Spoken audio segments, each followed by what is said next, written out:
Hi, how are you? I'm good. I'm good. Just out getting something to eat. Where are you calling from today? I'm in Las Vegas. What's the COVID situation like up there? The situation here, Yeah, with COVID. it's, bad, terrible. Oh Like no, everywhere. hopefully it'll improve. Yeah. Firstly, can you introduce yourself to the viewers, please? Yeah. My name is Popin Pete from Electric Boogaloos and all that. Um, and yeah. Thank you. So to start off, could you tell us when and how did you become interested in dance and who were your inspirations growing up? When I became interested in dance, hmm, I mean, I was when I was young. Maybe like first time I did was like I was 6 years old. But I've always danced with my family. My family was, we just danced as that. My siblings, but as professionally was when I turned 16. That's when I became a professional dancer. Thank you. Moving on, how did you get into popping and how does it affect your body? Well, I got into popping when I turned 16. My brother Boogaloo Sam uh, made up the technique that I do, and this is 1978. And I, like I said, I had already been dancing, but then I ended up when he ended up teaching me in '78 at 16. That's when I was like, I really loved what I saw. I really wanted to get it down and learn it. But in terms of what it done to for my body, I mean, it all depends on far as each individual, because each individual have to take care of his body the best way they can. So I try to stay in shape. I'm not like in shape like I should be. I mean, because I'm older, but when I was young, I was pretty much in shape. It was just through dancing. It wasn't through anything else but it's just, just try to um, watch out what you eat and drink and all that kind of stuff. Have you had many injuries from popping?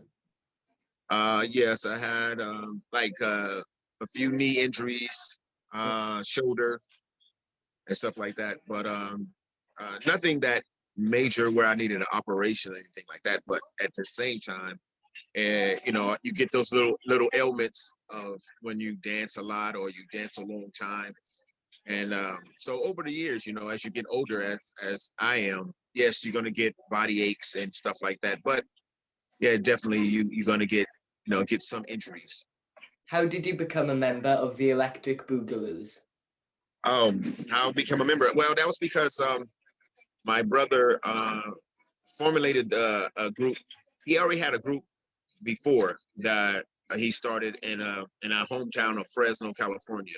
That was called the Electronic Boogaloo Lockers. Uh, when he started teaching me and my little brother and other people, and when we moved to Southern California, which is like Long Beach, LA, Los Angeles area from Fresno, uh, he uh, started, started teaching a bunch of kids and a bunch of young guys like myself. And then he said he wanted to make a second group, and the second group was just a kind of like a second generation of the first group, and we had the same name. But then we later on changed it to it was changed for us, not us particularly who changed the name. It was changed to Electric Boogaloos in 1978. So and then that's how I got in the group, because my brother had wanted to do a second group. My next question is, what is your favorite memory from being a part of the Electric Boogaloo, and what was your greatest achievement with them? Well, the greatest moment of being an Electric Boogaloo is or was learning the dance style, because without learning the dance style, then I couldn't have achieved the things that I have achieved throughout my career. So there was an initial day in March of 1978 when my brother showed me how to do this dance. Um, One of my greatest achievement within the professional sense of me dancing is it's not like I have a particular memory. It's just everyone that I cherish, whether I was dancing with Michael Jackson, dancing with Justin Timberlake, Janet Jackson, many artists. So I just take things as they are. Yes, I mean, working with Michael Jackson was a moment, definitely was a moment in my life. I'd like to talk about the movie Breakin' because it inspired my dad to start breakdancing when he was younger. Mm. Could you share your experiences of being in this movie, please? My experience with the movie, well, I was at the time I was 23. I was 23 years old. I just in December of 1983, I had just come home from the UK. I was in London, living in London for about 3 months, and I got home December of 1983.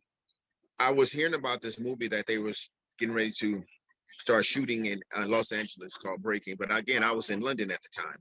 So when I got back, now it goes over to 1984. It's like February of 84. I got a call from the production company, the movie production company, stating that I was recommended to be in the movie as a rival dance team against Ozone and Turbo, the lead actors and dancers in the movie. So me and my friend, they asked me and my friend, who was already working on the movie, but not as an actor, as just a dancer. And then that's how I got on the show, which was recommended by Shabadoo, who recently just passed away. But I've been knowing him since I was 16. So, and everybody on that movie, we all were pretty much all were friends. We all had danced together or knew each other in some capacity. So, but being on the movie and being around everybody that it was just a party. It was fun. So the movie was great. I'm a big fan of Michael Jackson. How and when did you first meet him? Well, the first time I met Michael Jackson was when I was let me see, it was for the video Beat It. So someone called the home where I was living, was a bunch of dancers living in this one particular place. And they called the home, and I guess they got the number of the person where we was living with. And I answered the phone, and they asked, like, "Is the Electric Boogaloos? Is this where the Electric Boogaloos sit? I may reside." And I said, "Yeah." And they said, "Well, we're calling from MJJ Production, Michael Joseph Jackson Production, and we want you guys. He wants you guys to be in his music video, Beat It." And we was like, "Oh, man!" And I thought it was a prank, so I hung up. So I hung the phone up, and I was like, "Oh, this gotta be a prank. Nobody from Michael Jackson Productions calling us." So they called back, and they said, I remember the lady said, "Oh, what happened?" I said, "Oh, something happened to the phone." And so she said, "Yeah." And I asked her, "Well, who is this?" When she told me her name, a name that I recognized, because I knew who her name was, Cheryl. And I said, "Oh my God, Cheryl, this is Popin Pete." And she said, "Oh my God, she was once a Soul Train dancer, and when we performed on Soul Train, she was there, and that's why." And so I knew it was real. So she said, "Yeah, Michael wants you guys to be in his music video, Beat It." And I was like, "Wow, okay." And we had to meet him like a week later at a studio. He just wanted to do a meet and greet. So we went to the studio, and all of us, about 5 of us, who he picked to want to be in the dancer, and then not all the members of Electric Boogaloo, was just only me and another guy at the time, a Robot Dane. It's the guy, if you see the video Beat It, and you see the guy with the glasses, and he started doing the vibrating move. That's one of the guys that's in my group, original group. So we went to the studio, and Michael Jackson head security guard came in at the time, which was Bill Bray at the time, which I recognized him from, from other things. So he walked in and walked out. Then next thing you know, the door opened and Michael Jackson walked in, and we all were looking like with our mouths open. I think I was 20 years old then. I think Michael was 23. I just turned 23 or so. So I'm sitting there looking at him like, what the heck? And my mom like that.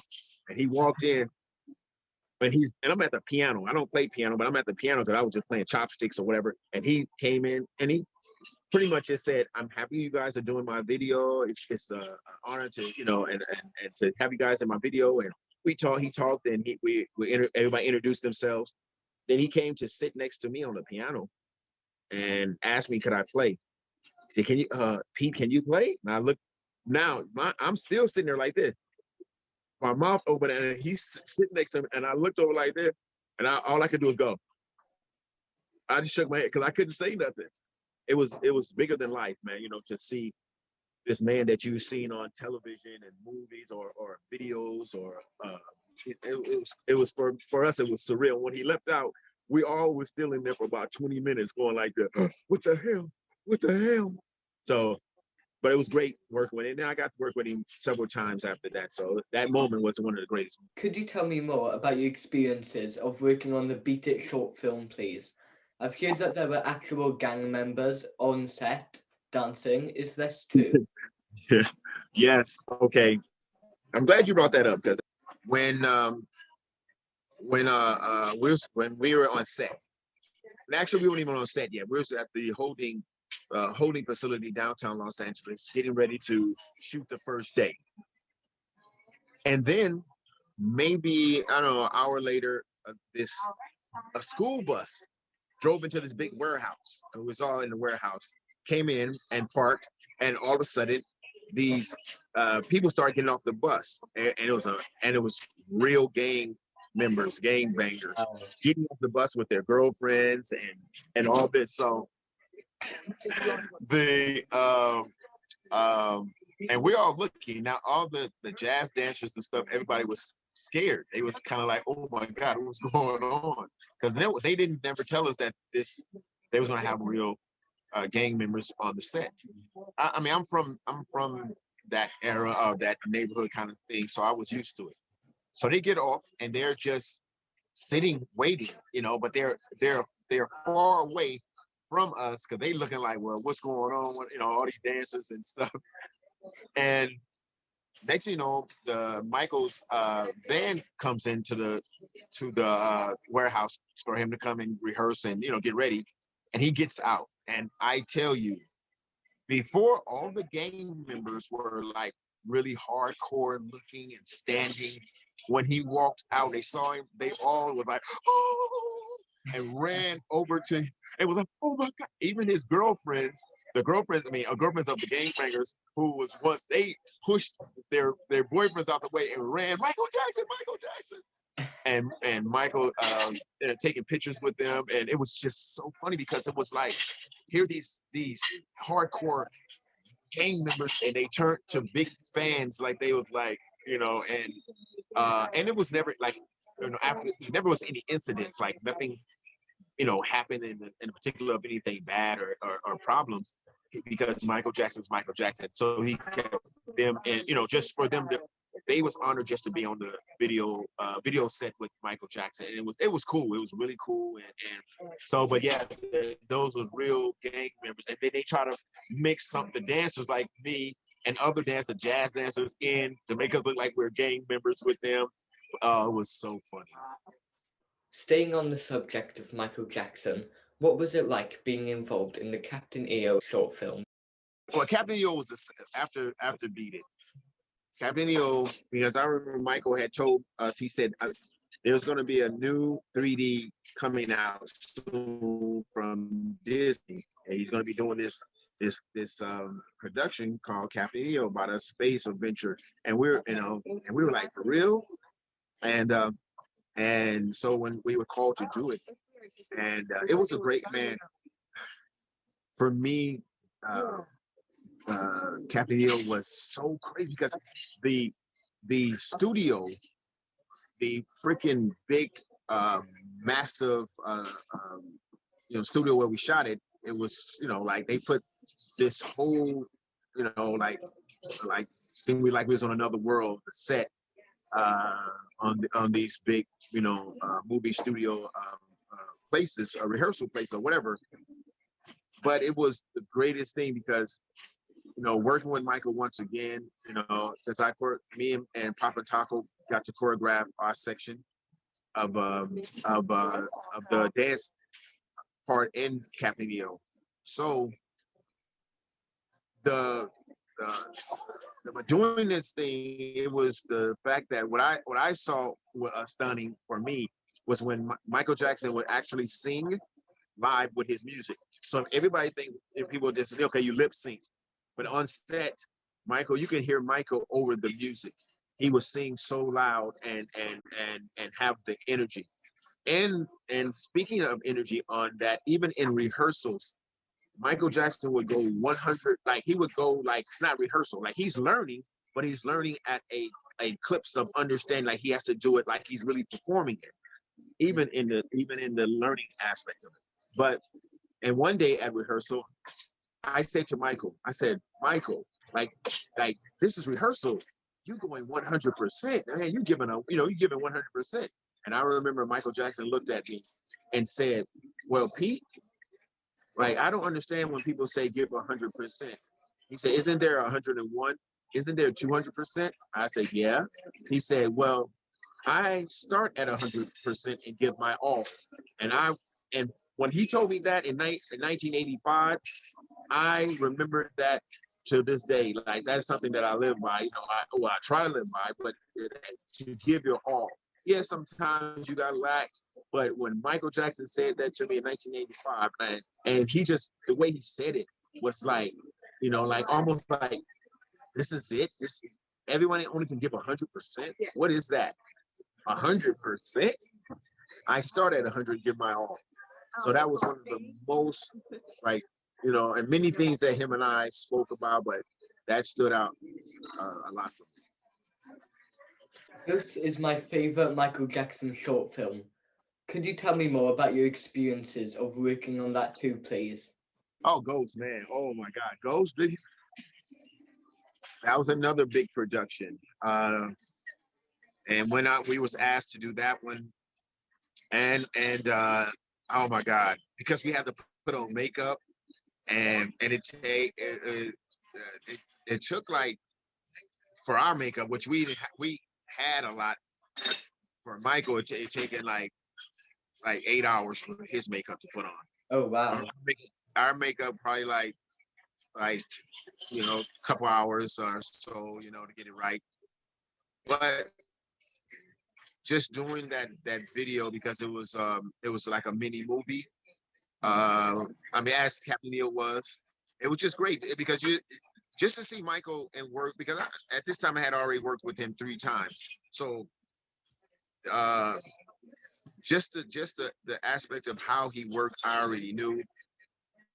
But it was the video, how the video was shot, plus, the amount of dancers that was on the set, the makeup that was administered or they was using to make everybody look the way they looked, or even him. And he was so funny because even when he put on the fat white guy suit character, the mayor, he would get into the character of it, and he would be on set just making jokes and dancing with that suit on. It was That's the amazing. funniest. Wow. It was the funniest thing. So one thing I say about Michael's workplace is always fun. He's always, even on Captain, on Beat It, Michael Jackson would have many superstars that come to his thing, whether it be Barbara Streisand, Elizabeth Taylor, Quincy Jones, all the people, Carrie Fisher, all these people used to come and watch and set. And he would have me, Sugar Pop, and Robot Dane come and dance for these people because he was so admired by how we dance, as far as the Popin the Boogaloo style that we do. So the security guard would come and get us, like we on a break, and they say, "Hey, Pete, Dane, and Sugar Pop, Michael wants you guys to come to the trailer because he wants you guys to dance." So we get there and we seeing all these big mega celebrities, the stars, and then we start dancing, and he'll be in the window looking out his trailer saying, "Oh my God, I told you guys, these guys are phenomenal, amazing." So, and just his respect for us was on a high, as respect for dancers and the craft of what we do. So that's why I've always respected about Michael Jackson, is that he definitely made, he gave everybody props. What was it like having the makeup on and dancing in it? How did it feel? Oh my God, it was weird. You have full, we're looking like ghouls, and it was just weird because you got it, because you're seeing the transformation of your own face, and they gluing all this stuff on you, and then next thing you know, you look totally different, and then you have a totally different attitude, because now you gotta either walk like a ghoul, or you try to be in that character. But yeah, the process was good, and actually, I they gave me all the makeup that they put on, as far as the ghoulish makeup, but I forgot. I had it in a plastic bag, and I don't know what happened to it. I've moved so many times since then, and I guess it got lost. But it was, the process was really, really, really good. It's just fun, man. Just to be a part of history. Not especially now. After all these many years, how iconic, of course, Michael Jackson videos are and productions are, and for me to have been a part of those things, it was the best. It was the best, man. Yeah, Ghost is definitely my favorite. I made my mum watch it on Halloween when it came Oh, out on YouTube. It's amazing. yes, yes. So, what are So, you working on at the moment, and what are your future ambitions? what you say now? What are you working on at the moment, and do you have any future Oh, ambitions? well. What I'm working on at this moment is definitely I have trying to get my clothing line off the ground. I have also do a baking pie. I do this thing called a icebox and lemon pie that my mom passed down a recipe to me when I was young. So I'm gonna have my own. It's only one. It's not even. It's not like a host of pastries or pies. Just one pie, lemon pie. I'm a lemon pie guy. So that's the name of the company and the packaging, which would I'm gonna use. Plus, I'm working on music, and then still doing, of course, dancing as much as I can online, do online teachings. Um, of course, when this whole pandemic or whenever we can get back to some normalcy, I want to open up a dance studio. So it's a lot of things and then I some other things that's cooking. I mean, I also write uh, TV show treatments. I also I'm trying to get my movie done that I wrote back in 2008 called Skills. So I'm doing that. So it's a lot of things that I'm trying to and be focused on, but and things like that. But definitely the clothing line, of course, my the food, and things like that. And finally, do you have any tips or advice for someone who wants to be a professional dancer, please? And what are the biggest mistakes you see dancers make? Well, the biggest, I'll say the advice, some of the advice I can give is definitely whatever you're learning, whatever dance style you learn, you need to learn it on its true essence, its true creation, its true foundation, its true structure, technique, all that stuff that, because sometimes I feel that people kind of halfway do things of learning stuff, and then they try to, fake or interpret their way. And it's room for interpretation. I mean, room for freedom of movement and thought. But definitely, whatever style you need to learn it, and also you need to stay dedicated, because sometimes it's gonna get hard. Sometimes it's gonna be a thing where, oh man, I want to give up. I mean, I've been doing Popin Boogaloo and Electric Boogaloo style for 40. It'll be 43 years in March coming up this year. Um, and not every day was good. Not every year was great. But the thing I did and wanted to do is I kept the love of why I wanted to start doing this dance. it's the reason why I'm still doing this dance is because of the love. Yes, I know the foundation. Yes, I practice on my fundamentals and everything. But for the advice, you got to keep the love. Whatever it is, whatever drove you to doing it, keep that love, and it should carry you a long way. So uh, those are pretty much the advices I give to people. And then also know your worth. Know your worth. And if you're trying to make this a career, know your worth. Yeah, people will dictate your worth for you sometime, but you got to know what you're worth, and what your integrity of who you are. That's the thing, because sometimes we can compromise and not and feel like this is doing something that we really didn't want to do, or and this and that, but just know your worth and your dignity. So thank you so much for taking the time out to talk with me today. It's been And very interesting, and it's been an honor to talk to you. it's my pleasure. I mean, I'm sorry for the condition of how we had to do it, but No but I'm problem. glad we did it. Uh, Thank you so much. Thank But you stay safe though. you too. Before we go, if anyone wants to follow you on social media, where can they find you? Well, you can follow me on, of course, on Instagram, Popin Pete. That's POPINPETE at Instagram. Not It's only one P in my name, not two. Or Popin Pete on Facebook. You want to email me, popinpete1@gmail.com. If you want to call me, then you can't. No, I'm not giving out my number. So that But brings us to an end. I've really enjoyed learning more about you, and I wish you well. thank you so much. And yeah, I wish you well too, my friend, my new friend. And keep rocking, keep, like I say, man, keep Michael Jackson memory and stuff alive like you're doing, just having these interviews and all these things about, with dancers and stuff. Thank you so much. Okay. Enjoy the rest of your day. Okay, you too. Bye. Thank you. Bye.